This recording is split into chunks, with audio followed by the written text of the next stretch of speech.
আর এদিকে গয়েশপুরের এই ঘটনায়, মারধরের ঘটনায় রিপোর্ট চাইল নির্বাচন কমিশন।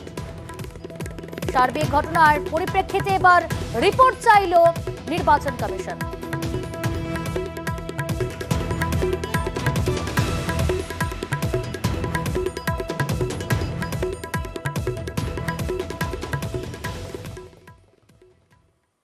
উলুবেড়িয়ার পর হুগলির জাঙ্গিপাড়া, সেখানে শ্লীলতাহানির অভিযোগ, চেষ্টার অভিযোগ উঠছে কার বিরুদ্ধে? সিআরপিএফ জওয়ানের বিরুদ্ধে।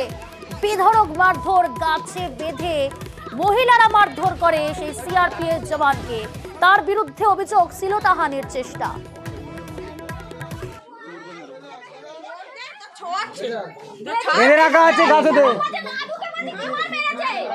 আমার বলছে আমার ঘুমে হাঁটা অভ্যেস আছে।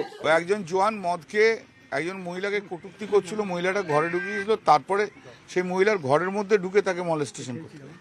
তো এই তো হচ্ছে সিআইএসএফ জওয়ানদের দিয়ে সমস্ত হচ্ছে। এটা তো আমরা বারবার বলছি, এটা তো ইলেকশন কমিশনকেও বলেছি। হাইকোর্টে যখন আমি মামলা করছিলাম তখন তো আমি বলেছিলাম শীতলকুচির ঘটনা দিয়ে এখানে পাচ্ছে, সেখানে মহিলাদের উপর অত্যাচার করছে। এরা উলুবেড়িয়াতে হলো, জাঙ্গিপাড়াতে হলো। যেমন মোদি তেমনি তার ফোর্স, যেমন অমিত শাহ তার তেমনি ফোর্স। আর কি করা যাবে? এই